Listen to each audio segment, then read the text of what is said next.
Halo semuanya, selamat datang di channel IQS. Jadi, banyak dari klien saya sebelumnya itu mengeluh kalau biaya bangun rumahnya itu jadi bengkak.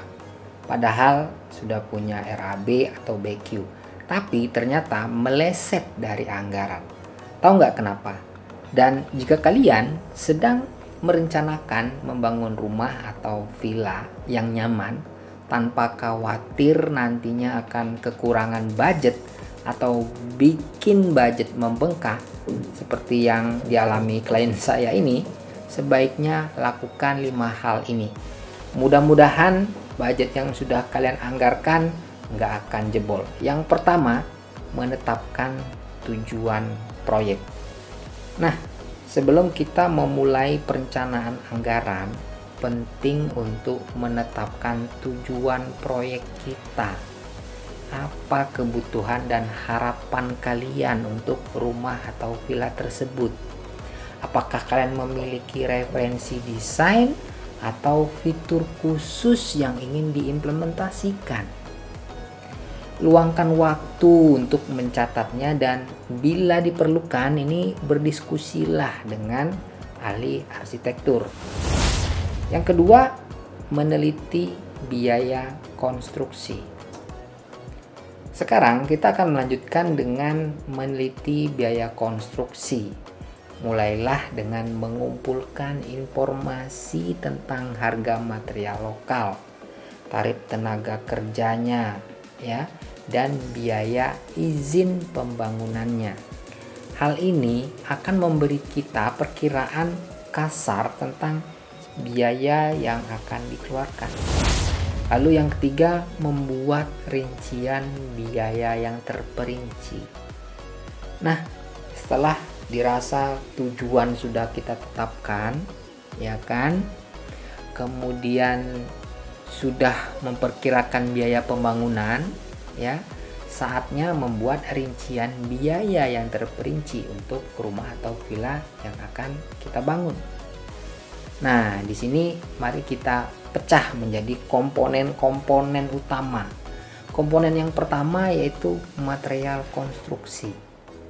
Jadi, hitung jumlah yang dibutuhkan untuk semen, pasir, batu bata, keramik, cat dinding, dan material lain berdasarkan desain dan denah kalian.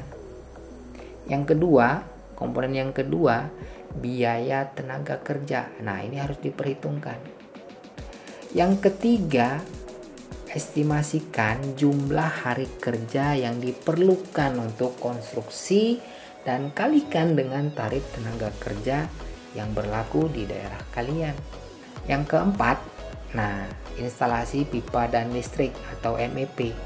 Jadi, pertimbangkan biaya perlengkapan pipa, kabel listrik, saklar, stop kontak, dan peralatan listrik lainnya.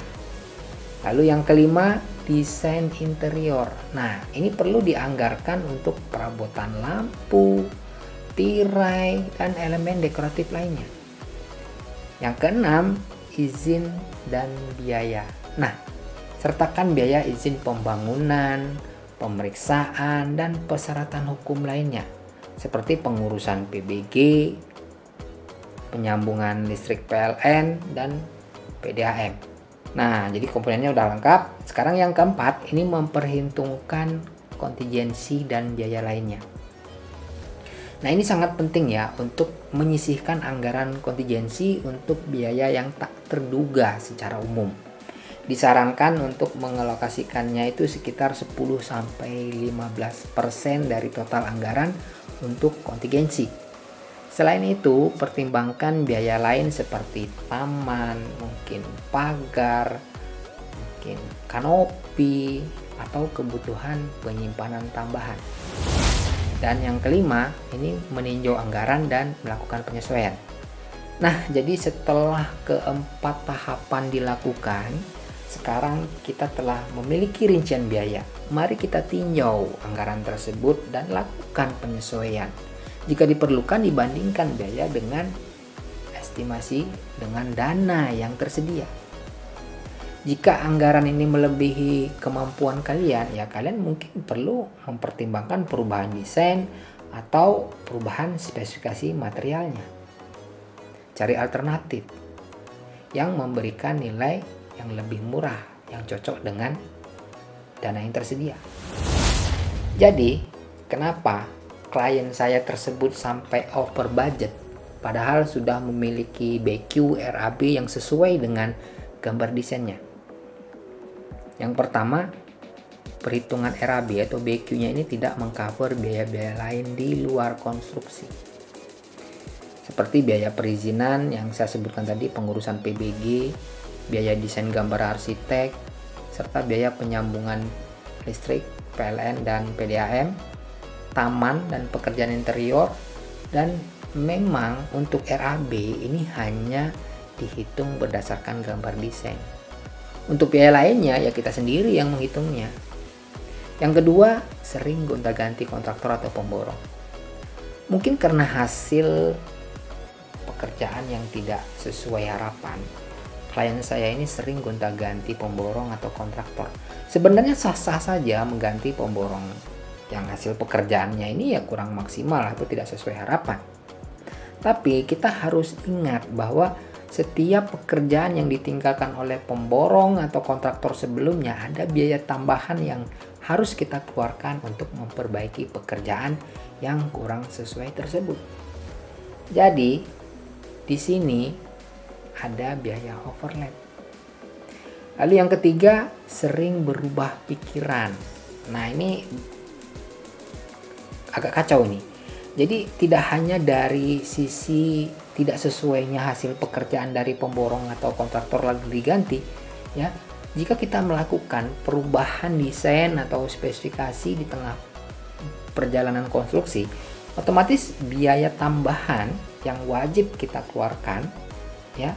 Misal mungkin tadinya untuk lantai menggunakan keramik kita ganti menjadi granit atau parkit, ya pasti kan lebih mahal. Nah, jadi kesimpulannya, lakukan 5 hal tersebut di atas jika tidak ingin over budget. Dan sebisa mungkin hindari gonta-ganti pemborong dan jangan sering berubah pikiran. Fikskan desain sebelum dilakukan pembangunan. Jika dirasa butuh bantuan dalam membuat rincian anggaran dan mendapatkan pemborong yang sesuai harapan, bisa hubungi kami. Cek info selengkapnya di deskripsi. Oke, semoga informasi ini membantu kalian yang berencana bangun rumah. Tulis di kolom komentar jika ada pertanyaan atau jika ingin diskusi lainnya. Jangan lupa bantu like dan subscribe channel ini. Terima kasih yang telah menonton. Saya Anwar Khalid, sampai jumpa di video selanjutnya. Salam QS.